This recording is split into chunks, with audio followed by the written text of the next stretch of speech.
समस्या रना जाते समाधान हुई ओना बन पांजाय मा आरो अदर्स जाते जहां को मेना को उनको जहां लेका को लहा कना उनको खना दो अब दो आरो मने हुई कान तिया जे 100 बछर बन तायनम गया चे आतुरन मोड़े हड़े लहे कते लिया जे आमरन गिद्रा भांडाने इnya इnya मने रा आडी दुख सरसा कान तिया जे संतार सावता हितो अबो बन लहाया से अबो बन तायनम लागिदो कना ओकाटा चिदा नोका कंट्रोवर्सी बन तैयार दा जोहार सानतार हपन पाहटा सेद खन इनगे सिमल मांडी आपे सनम को लगी तहन कना सागुन दाराम तबे वीडियो नेल लहा नोआ चैनल रे नावा गे खनेम सानतार हपन चैनल दो सब्सक्राइब तराय में चेदा से बांगमा सानतार हपन लगी सानतार हपन खातिर सानतार हपन होतेते सानतार हपन सावते सानतार हपन को कथा बाडाय हचो तालाते सावता सुसर रेना कमी हरा हताव हुई कना तबे देला कथा को आंजम हुइलन गे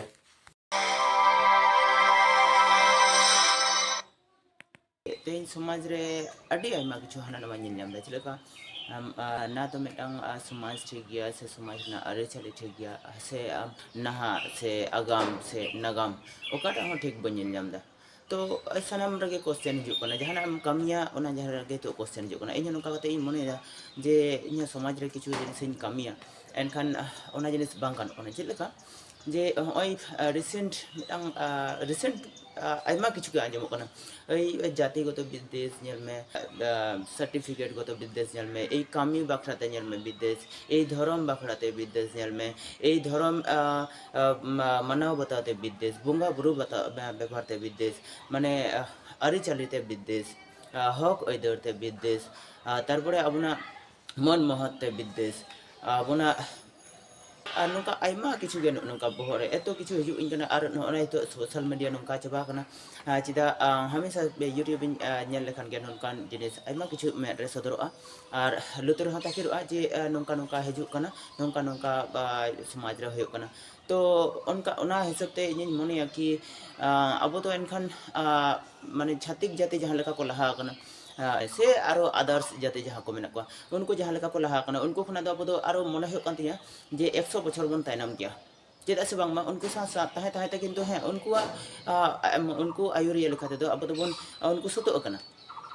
तो अब बन मने दा जे उनको लेका के अब हबन लहा मा एनखान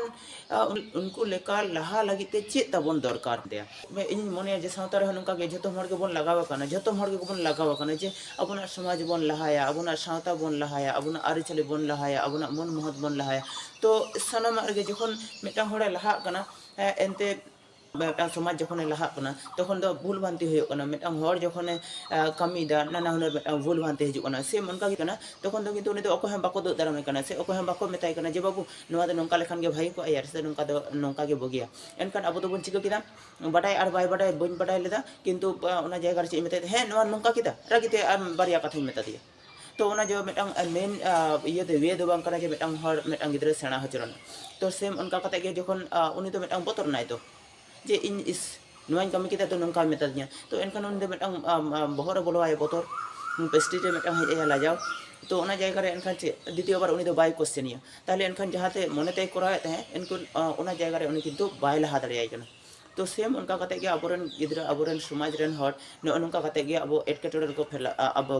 पड़ा बुना जतो हर गे माने जतो हर गे कोन खोजो कना जे हे अबोना सावता लहा मा एनते चेलका कना इन आफेल हिसाब और इन आपेल चट खुना इन गिडी रहा छुरी रिंग गिडी रहा आपेल के गेदो और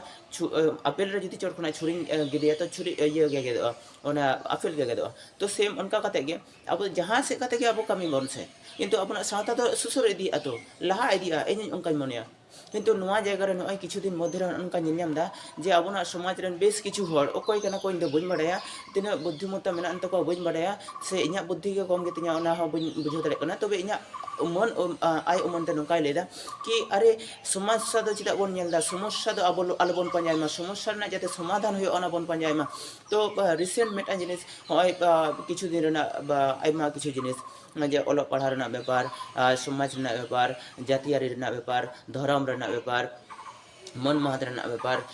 बंगा बुरु रेना व्यापार नय नमाचार रेना व्यापार बेहा बापला रेना व्यापार सनाम गे उनका कते अपना ठेन हिजु कना मेटा सदर कना तो कम बेसी सोशल मीडिया रे अब बन नाम दा एनखान ओना जायगा खुना के इन जतो नवा जिनिस बन बुझाव दाड़ेमा जे इन बाडा हचोना रिकाय दा कि इना नासेना इना जदि मनेया अपे कमेंट तलाते इन चे इन लेदा से बइन लेदा से चे ले सनाइन kana से बांग ले सनाइन kana से इना कथा तिना टा ठीका बांग ठीका अवश्य पे कमेंट तलाते पे बाडा हचोnya चेदा से बांग मा इन मनेया कि मेटांग समाज दो मि हड़ा बेपार दो बांग kana समाज दो मेटांग जतो मेटांग यूनिट मेटा सिस्टम कान तबना तो आलादा जहां छातिक जाति को मेना ओना जायगा खुना दो आलादा जाति कान तबना सरे धर्म कान तबना चेदा ओना जायगा रे अबो सरासरि मेटांग अबना मन महत बन हताव दाड़े kana अबरन दिकु लेका दो छातिक लेका दो बंगा बुरु रेना कथा जदि ले दिकु लेका दो जे इरेन बंगा दो हितो दिन कुलु बाय कादेया से नवा समय गिन पुजो दाड़ेया उनको ऑफिस लेका खुलो कान तको तो से मनका कते गबन लहा इदि दाड़े एनका एनते इन मनेया कि आइमा हर मेटांग लॉजिक को खेला किंतु चेलका होय जम जाति रेना किछु मेटांग कथा लिया कि मेटांग गिद्र भूल का चेलका भूल का जे जतटा संभव इन बाडाय किया ओना बाडाय थ्रू माध्यम तेगे इन लेया जे मेटांग गिद्र एनते मेटांग कुड़ी गिद्र कुसिया कान तहे एवं आया माया जाली रे दुलोड़ माया जाली रे झाली काते उनकिन बापला सारी कान किन एवं आकिन ते किन बापला काना जागे तो आकिन ते चेका किन बापला काना ना तो बाडाय बानु काना एनते किन जुरी सारी काना और ओना साथे जो बहा हो इया कना फोटेल कना जहां दो आयरन गिद्रो मेटांग मेनाय ते तो होय दाड़े ओना 6 बा 5 बछर नका होते तो होयतो नवा दो करेक्ट बांग होय दाड़े तो मेटांग गिद्रो मेनाय तकिना एनते ओना जायगा रे आयमा हितो क्वेश्चन हिजु कना कि उनकिन जखन किन बापलायना तखन बाहरे किन सेन लेना बाहरे किन सेन कते तारपरे उनकिन ओड़ा तेकिन हेना एनके ओड़ा रे जखन किन हेना तखन दो ओकारे जायगा मेना आतु रे जायगा मेना एनते आतु रेन हड़ नवा बाको मनाव ले तेना जे मेटांग हड़ मुस्लिम कुड़ी अगुया से तुलुक कुड़ी अगुया से छातिक जाति रेन कुड़ी मेटांग अगुया एवं अबुना समाज रे तहना तो उनका कते होयतो बाको बताव ले तकवा एवं ओना जायगा रे जखन हे रुवर नकिन तखन उनके उनी कोड़ा हपन से उनी कोड़ा गिद्रा तखन आतु मोड़े हड़े होवा को तहे से मेता को तहे जे इन दो नवा समाज रेगिन तहना से नवा आतु रेगिन तहना और मा इन दो समाज रे बाहर समाज बाहर दो आलोपे दोहइया समाज भीतर रे दोहइन पे तो ओना अरदास से दोह लेदा एवं ओना अरदास चेक को ले ओना आतु बांकुड़ा रना से ओका रना कना होयतो बांकुड़ा रना गे होयतो होय दाड़े भालकी आतु रना कना कि ओना भालकी आतुरेन नवा माजी बाबा को गोटा किया जे बांग नई कोड़ा गिद्रा दो ताहले इया होयआ जे समाज भीतर रे दो होयआ बाखन नवा छाड़ा दो उपाय चेत कन ताबोना होय उनी जदि इन जदि ओना जदि बन आबो जदि नवा बाबन बता दाड़े चेलका तारे जे उनी गिद्रा दो ताहले एनखान समाज बाहर होयआ तबे तो समस्या रना समाधान होय समाज बाहर आय जुदी अब बाबन बनावदा एनते होय उनी दो समाज बाहर आय और बखाने भीतरआ और जहां समाज रे तो तहन होते मनुष्य जीवन दो समाज भीतर रे तहन दरकार कानते और बखान उनी दो समाज बाहर रे जुदी तहना एनते गय होते जेकोनो बारिया रास्ता मेनाते बारिया वे मेनाते तो ओना बारिया रास्ता रे हितो चूज लगावाय काना उनी जे इन दो समाज तला रे तहन सनाई करा तो उनी नेहर लेनाय से जो जंगा जपोड़ लेनाय जे इन सावता तला रे तहन सनाई कना ओना आबार सांतार सावता तला रे तहन सनाई कना जागे लाहातिन भूल का तो नवा दो हितो दो आयमा जायगा रे आयमा आडी मारंग आडी लाहा से लाहा हे कना जहां दो नवा खुना दो फेरो दो बोई रुवार दाड़े कना कारण जीवन आबना जीवन दो नंकान कान दो जे बार पावड़ी लाहा लेनखान किन्तु ओना जायगा खुना बार पावड़ी तायनम दो बाम हेज दाड़े तो फिर चिकना उनी गिद्रा जखन भूल के एनते भूल माय भूल का गया तो एनखान उनको ठन जंगा जपड़ कनाय और ओना जायगा रे उनको माझी बाबा को लेदा ठीक गया ताहले एनखान नवा करना आर पांचटी हड़ मेना कोआ से आर पांचटी माझी बाबा को मेना कोआ उनको ठन आम कुली दिशा से बुद्धि दिशा हताव में जे चेलका काते इन ताहले ओना समाज रे ताहदरे फिर ओकय को से जोगाजोग किदा बाय जोगाजोग किदा बन बाडे तबे एनखान लास्ट रे नवा को इया किदा भाबा कमी किया जे उनको दो को सावता भितरिया से बाहर बांग दो काते को भीतर ओड़ा को बाइया सावतारना तो ओना जायगा रे मेटा प्रोसेस मेना ना जहां तो लहा खुना गे चिता अबना समाज रे चालू है एगना जहां दो होय कान तबना जम जाति तो ओना निये दो विशाल मेटा कंट्रोवर्सी रकाब कान तबना तो एनकान इन कंट्रोवर्सी ते बन चला ना तो मेटा निजस्व ओपिनियन इन लेदा ताकि नवा दो आडी मारां जिनिस kana इन शॉर्ट इnya मेटा हपन ओड़ा भितर खुना मेटा वीडियो माध्यम ते जतो हर दो बापे बुझो दाड़े से नवा कथा दो बइन सदर हो दाड़े पे kana जे इन चे ले सनाय kana अल्टीमेट जतोटा इन दाड़े kana उनटा इन ले सदर दाड़े पे kana उनटा बुझो रना के चेष्टा ताबन पे जे जेहेतु मेटा कोड़ा गिद्रा भूल का ताहले एनखान उनी दो बन अचो सारिया से बन गय सारिया बारिया रास्ता मेना तो ओना जायगा रे गज तो बाबन गज दाड़ेया मिदटां हर संविधान रे ऑल मेना इन जहां जाति रेन हर गिन अपन दाड़ेया इन जे कोनो हर इन अपन दाड़ेया तो ओना दो हक ओइदार रेना मिदटां बेपार कान ताबोना एबं नोआ दो झोतम जाति रेना मिदटां नोआ दो स्वीकृत काना तो निजे निजे सावता रेना ओना दो क्वेश्चन कान ताबोना जे एटा रेनी जाति रेनी हर इन्या ओड़ा रिन आगु दाड़ेया से बइन आगु दाड़ेया नोआ दो निजेरा बेपार कान ताबोना तो निजेरा बेपार दो चिदा बन नंकायदा तो निजेरा बेपार दो एनखान चे इन जुदी एटा बाहरे रेनी हर जुदी आगुया तो बाहरे रेनी हर जुदी इन आगुया तो चे इन्या ओड़ा दो विशाल अपमान गदो तिnya হয়তো বাং অপমানত তিnya इन दो ओना बन सिकार दा जे एटा एटा बहु गे आगु हुआ उनकान बेपार दो मकाना जेहेतु नुई दो आगु सारी गादेया एवं 8 बछर मेना किना तखन दो चेत बन चिकाया हाँ ओना ना मिदटां उपाय हिसाब ते जे बांग नुई कोड़ा गिद्रा दो बन ओड़ा भितर काये तो ओना हिसाब ते जम जाति को तैयार लेआ एवं जम जाति हयतो हुई सत काना तो ओना जायगा रे इन्या मिदटां बेपार काना जे नोआ जायगा रे आर मिदटां क्वेश्चन हिजुग काना इन ओना धारी तो मोटामुटी ठीक इन बुझो किया एबार नोआ परे जहाना मिदटां क्वेश्चन हिजुग काना जे कुड़ी गिद्रा ए कोड़ा गिद्रा जखन मिदटां बाहुई आगुई काना तखन दो उनी दो बन जम जाति काना मिदटां क्वेश्चन मिदटां हेज काना जे कुड़ी कोड़ा गिद्रा जखन मिदटां एटा छातिक जाति रेन कुड़ी गिद्रा आगुई काना तखन दो अबो बन समता तला से ओड़ा तला अबो मिदटां जायगा बन एमाय काना एनते जखन अब ओड़ा रे मिदटां कुड़ी गिद्रा हिजुग आय अब कोड़ा कुड़ी गिद्रा जखन एटा ओड़ा ते चलाआ से बाहरे चलाआ एनते उनी तो ताले चिदा बन भांडान काना तो हुई दाड़े नोका भांडान हुई बड़ा कान गया तो नोआ जायगा रे इᱧ मेना जे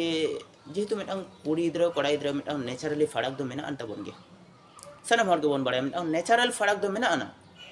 तो फिर ओना जायगा रे उनिया कार्यकलाप रे उनिया चिंता भावना रे उनिया देवा सेवा रे उनिया मन महत रे उनिया हड़ो बांधे रे बोंगा बुरु रे उनिया किन्तु आलादा आलादा किन्तु कमी हरा मेना ना से मिदटां कोड़ा गिद्रा हिसाब ते जुदी लेया उनिया हो मिदटां आलादा आलादा मिदटां कमी हरा मेना आलादा आलादा मिदटां जीवन धारण रे मिदटां प्रोसेस मेना ताको कोड़ा गिद्रा कुड़ी गिद्रा बाना हड़ा गया तो फिर ओना जायगा रे इᱧ मने दा जे कुड़ी गिद्रा जखन एटा ओड़ा चला कना एनते बन भांडाने काना चेदा ओना ना उत्तर दो बाडाय बानु आन तिnya एनते इᱧ मनेया नोआ दो मिदटां ओड़ा रना बेपार काना नोआ दो इᱧ गिद्रा अब बन नंका को आसे बांग इᱧ गिद्रा जदि कथा बाय आंजमा तो चिका को बन तेज्य पुत्र को बन से तेज्य पुत्र कना को बन ताबले नोआ बेपार तो काना जे नोआ दो समाज रे मेना आना इᱧ गिद्रा कनाय इᱧ तेज्यया इᱧ तेगेया से बइन तेगेया नोआ दो इᱧा ओइदार कान तिnya हे इᱧा आदर्श ते बाय चलाव कना तो इᱧ तेग दाड़ेया मिदटां गिद्रा मिदटां हरिन तेग दाड़ेया नोआ दो इᱧा ओइदार कान तिnya ताबले ओना दो बांग काना जे इन उनी गिद्रा इन बाय सैटिस्फाइड दाड़े कादिnya इन रेन गिद्रा हिसाब ते आई बाबा हिसाब ते उनी बाय सैटिस्फाइड होचो दाड़े कादिnya तो इᱧा जायगा रे चे इन चिकाया इᱧा कथा बाय आंजम कादिnya तो इन चिकाया इन तेज्य पुत्र इन जे उनी दो इᱧ गिद्रा बांग कान तिnya से तेहन कोना दो उनी दो अचोक गिड़ी कादिnya इᱧा अंतर तला खोना मेना आना छातिक जाति रे मेना नोआ दो अपाना रे मेना पाले जुदी बन पांजाया एनते बन नाम दाड़ेया तो नोंकान तो लाहाते सोशल मीडिया बांग तहें हयतो बन आंजम कादा नोआ कोदो तो दिको ठेन खोना इᱧ नेल का नोआ कोदो तेज्य पुत्र कादिया बन तो ओनका हिसाब ते ओना दो बन जतो हड़ बन माना दाड़े कान गया किन्तु ओना साव सावते आर मिदटां कथा जुदी लेया जे होय मिदटां कुड़ी गिद्रा जखन एटा ओड़ा ते बाहरक काना तखन दो चिदा बन भांडाने काना मिदटां कुड़ी गिद्रा छातिक जाति रे चला आय आपे पे लई दाड़ेया जे उनी दो सावता ताला खना गे चला कना से सावता रना मन महत हिसाब ते चला कना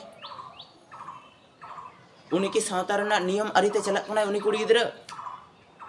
इᱧ ओना पहले फर्स्ट मिदटां क्वेश्चन रा उत्तर इन खोजो कना जुदी हैं जुदी लेया जे हैं सावता रना इया हिसाब ते चला कनाय ताले एनखान मा ठीक गया ताले एनखान मा ठीक गया कोनो क्वेश्चन बांग हिजुग कना नोआ जायगा रे कोनो उत्तर हो बन खोजो कना ओना जायगा रे चेदा जतो हड़ा खुशी कुशल मेना सावता आरी ते लागते चला कना कमी हरा तो से मनका कते को निद्रा दड़ा कना उनका कते का कमी सिबिल कना और जुदी एनखान सावता बाहर खना ए चलाव कना से सावता रना कथा बांग आंजम कते ए चलाव कना से आयो बाबा कथा बांग बुझो कते ए चलाव कना से छातिक जाति रे आए चलाना ओना तो मिदटां भूल कना तो ओना जायगा रे जुदी चलाव होय चलावेन खान जे आतुरन मोड़े हड़े हे कते लेया जे आमरन गिद्रा भांडाने ᱤᱧ ᱟᱥᱚᱜᱼᱟ ᱯᱟᱞᱮ ᱱᱚᱝᱠᱟ ᱫᱚ ᱚᱠᱚᱭ ᱢᱟᱹᱡᱷᱤ ᱦᱚᱸ ᱵᱟᱭ ᱞᱟᱹᱭ ᱠᱟᱜ ᱵᱚᱱᱟ ᱡᱮ ᱩᱱᱤ ᱫᱚ ᱵᱷᱟᱸᱰᱟᱱᱮᱢ ᱱᱚᱣᱟ ᱫᱚ ᱟᱯᱟᱱ ᱟᱹᱯᱤᱱᱟᱜ ᱠᱟᱱᱟ ᱚᱯᱤᱱᱤᱭᱚᱱ ᱠᱟᱱ ᱛᱟᱵᱚᱱᱟ ᱡᱮ ᱤᱧᱨᱮᱱ ᱜᱤᱫᱽᱨᱟᱹᱧ ᱵᱷᱟᱸᱰᱟᱱᱮᱭᱟ ᱥᱮᱧ ᱪᱤᱠᱟᱹᱭᱟ ᱛᱚ ᱚᱱᱟ ᱫᱚ ᱥᱚᱢᱟᱡᱽ ᱛᱟᱞᱟ ᱨᱮᱫᱚ ᱵᱟᱵᱚᱱ ᱟᱹᱜᱩ ᱫᱟᱲᱮᱭᱟᱜᱼᱟ karon uni gidra mai chalawen gi in judi moneya je metang inyi gidra ona jaga do indo ora in bolo hochoya fir am che moneya inya ora rani kuri gidra kanai inya katha te bai chala kana uni kuri gidra eta chhatik jati ora re chala ai ar uni kuri gidra eta kora gidra agu ate inya ora re hiju ai inyi bolo hochoya che ona jaga re ora ren galim bisop te am che em leya ama bicar inyi khojok kana ente ona jaga re in judi kora gidra hoi kate je metang baba hoi kate judi noain leya inyi kuri gidra judi hoi ko ai hoyto pale noa do bain sikar dare kiya je iren kuri gidra eta chhatik jati re bapla mai ar uni inyi apon dare ai ma inde de hoyto tisu bain khojo anu ado tisu bain khojo ar tisu bain mana dare kiya pale to sim onka kate ge metang ai baba hor hoyto uni aya bai palon dare kada bai mana dare kada jar jon uni bhandan kate jet leka kora gidra se kuri gidra katha bang anjom kate uni eta hana nama kora da te jo putre kane to sem hoyto noa dara jayga uni bhandan ke dia chida into jayjog leka uni gidra do herin sele ke dia se inya jibon khona do achona se inya sangsar khona do achona se gharon khona do achona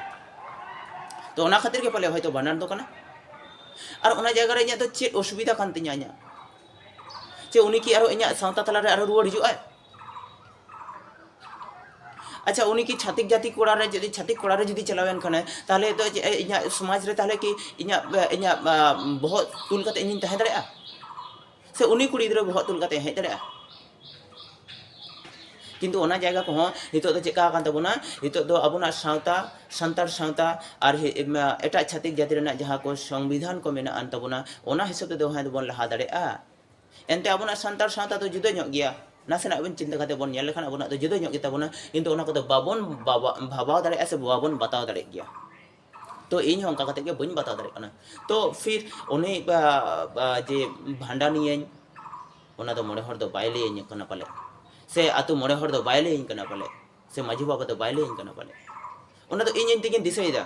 तो इन ते this कते जदी माझी बाबा ठने मेना जे माझी बाबा नई कुड़ी दरे तो इन दुन भांडानी कांतिया तो माझी बाबा चे लेया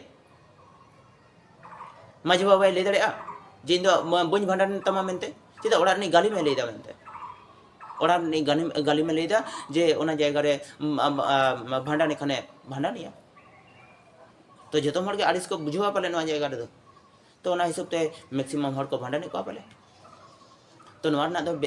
आड़ी मारंग आहामरी बिथा क्वेश्चन दो बांग कना जे नोंका नुन मारंग क्वेश्चन काते दो आबन ᱧᱮᱞ मा जे उनी कोड़ा गिद्रा हिसाब ते जखन तखन दो चिदा आबो बोन आड़ी मस्त बोन आगुई कना आर मेटांग कुड़ी दरे जखन चला कना चिदा आबो दुख सही बोन ये कना दुख ते बोन पेरे कना तो सेम उनका काते गे तो एनखान आर मेटांग कथा लेया नवा जिनिस जेलेका जदी मेटांग कुड़ी दरे एनखान एटा ओड़ा ए चलावना एटा सावता रे चलावना ओना तो चेक कना भागिया कना से बाड़ीजा कना इᱧ मनेया पाले नवा तो बाड़ीजा कन गया चिदा समाज रे अबो समाज रे संतार सावता रे जदी 100 जन को बन तहेना कोड़ा कुड़ी 50 जे 50 आधा आधा बन तहेना ताले एनकान इnya ओड़ा इnya सावता रेन मेटांग कुड़ी गिद्रा मेटांग होड़ एटा छातिक रे चलावनाय इnya ओड़ा रे तो मेटांग होड़े कमोआ 99 जन को होयो तो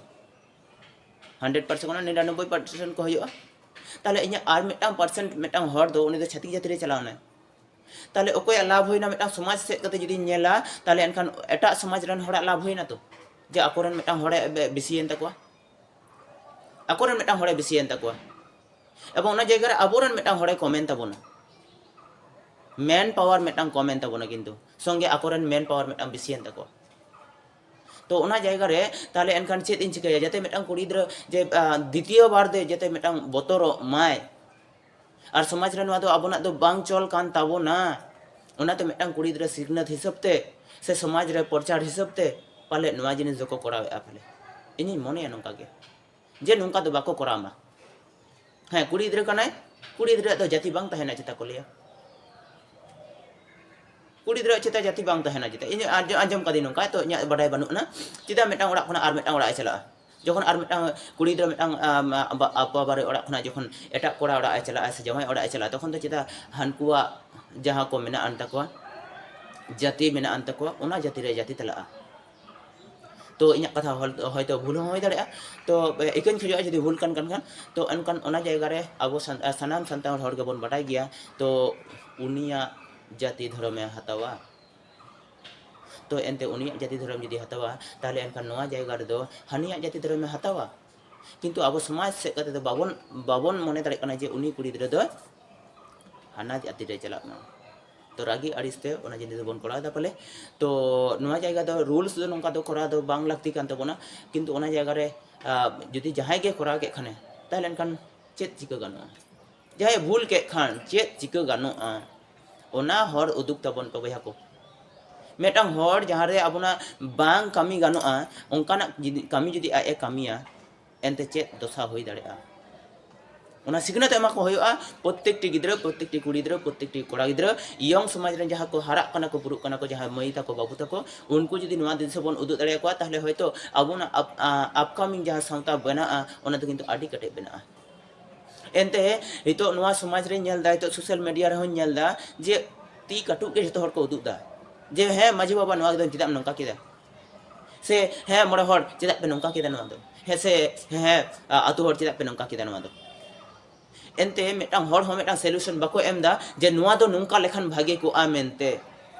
मेटांग हर ठन खना हो बनि आंजम लेदा आज पर्यंत जे उनी कामी रे जपड़ा मेनाया से बाय जपड़ा मेनाया किछु बाडाय किदा से बाय बाडाय किदा हे कदा खाली से तले काय भोग किया खाली से तले काय भोग किया अथच चोट फेट रे चेन हो बाय बुझो लेदा चे हो बाय बाडाय लेदा और ताहे हो बाय ताहे कना सुजोग ए नाम किदा फटाफट हंडे नाके गोला केतेया और ओना बारिया कथाय रोड किदा तो और उनी तो बाम जामे उनी दो तारपर उनी तो बाम जामे आदो ओनका चबा कना नका तो इन मोने जे ओना को तो चिता नंका होयो कना इኛ मोने रे आडी दुख सरसा कान तिया जे संतार सावता हितो इन अबो बोन लहाया से अबो बोन ताइनम लागिदो कना ओकाटा चिता नंका कंट्रोवर्सी बोन तैयार दा और किछु किछु हर मेना को नंका या दो कंट्रोवर्सी नंका को तैयार दा नंका सावता रे नंका सिंगल को जोला कना नंका सिंगल को जोला कना जे ओना सिंगल जोल चेतारे आरो को जोला कना धर्म निये करम निये चेत निये हक निये ओइदर निये मन महत निये झोतम किछु निये अकवा सिंगल को जोला कना तो नुआ नुको कमी को नेल काते नंका मने दा जे ढाल नहीं तोरवाल नहीं निधिराम सरदार लेका तो बया को इन तो बेसी कथा तो बांग लई सानाኝ कना तो ओना जायगा रे ले लेते आदिन बारती के अबाले तो एनखान ना तो इन समाज ना विशाल कमी रे जपड़ा मेनया तबे एनखान हे सावता रेना नासेना सुसुर कमी रे नासेना मेटांग हर जुदी इन सेचेत दाड़ेया मेनते मनेया ताले एनते इया जीवनटा से जीवनटा सार्थक इया मेनते मने किया तो आसो इन जतो हटन जहां तक बइन सेटर दाड़े कना तबे इन जहां तिना गिद्रा को ठन सेटर कना से जहां तिना ओड़ा हर ठन सेटर कना नोआ अंत तो मैसेज इन एम का कुआ से मेता को कना जे बया को आपेरन गिद्रा सिखनत एमा को पे आपेरन गिद्रा नितो खना गे पे मारांग हरा दाड़ेया कुआ बांखान दो परे तो बाको आंजम दाड़ेया तकिया चिदा आपेरन गिद्रा जुदी हपन रे गे जुदी अपे बापे बाडाय हचो दाड़ेया झतम ना सावतार ना चोट फेट ओड़ा ना चोट फेट आबुना हक ओइदर ना चोट फेट मन महत ना चोट फेट धर्म रना चोट फेट करम रना चोट फेट चेन हो जुदी बाय बुझो हचो दाड़ेया बाबन बुझो हचो दाड़ेया ताहले एनखान उनी दो भूल गया तो भूल लेखान एनखान चिका उनी कोड़ा गिद्रा लेका आरो मेटा भूला जे नेता लाजार हम बुझवा जे नेता हपन हपन गिद्रा आडी भूल भाल को कमिया तो लेना तो चेन हो बनुआ चिदा हितो तो संविधान हे कना बाबा जे आइन रे ऑल मेना बारोनियम नोआ तो इᱧᱟᱜ जिनिस तिन कोरा दा आमा तो चेत लेना अधिकार मेना अंतमा तो लेना तो चेत हो बनुआ तो भाई जुदी भागी को बुझो के खान एनखान कमेंट तबन पे बाड़ी पे बुझो के रहा कमेंट तबन पे सो सब्सक्राइब तबना चिदा इन नोकान बेस किछु जिनिस आइमा कमी करा इन साब कता जहां दो इन ओड़ा रे ताहे कते होय तो समाज रेन जतम हर ठेन बई सेटर दाड़े काना ताते इन जाते इन मेटांग इᱧᱟᱜ कथा तलाते जतम दुनिया रेन हर से समाज रेन हर सावता रेन हर इᱧाᱜ कथा अंजम कते बेस किछु जिनिस को बाडाय लेखान से इᱧाᱜ कथा को बुझो लेखान होयतो आडी के उपकार नाम किया से इन होपे बाडाय हचो लेखान इᱧाᱜ हो आडी उपकार को आमेन दिन मनेया चिदा सावता रेन संहारिया मेनते इन मनेया जे इᱧाᱜ हो मेटांग कार्यकारिता मेना अंतिnya जाते समाज रे इन मेटांग एनम तहन तिnya सेम onka kate ge इन कामी रे नाइन चेष्टा और इन मनेया जे सनम को हाना नवा भूल भाल बांग सब कते जहाँ हर मेना अंतबुना जहाँ उत्तर मेना अंतबुना से समाधान मेना अंतबुना समस्या ना समाधान बन पंजामा समस्या दो बांग समस्या बन पंजा रखान समस्या गे हिजुआ समाधान तो सबन बन ᱧᱟᱢᱟ अतएव समस्या से तो बांग बया समाधान बन पंजामा एनखान अबो अबोना सावता आरो लाहा से बन लहायमा मा तबे एनखान सनम को गे जोहार।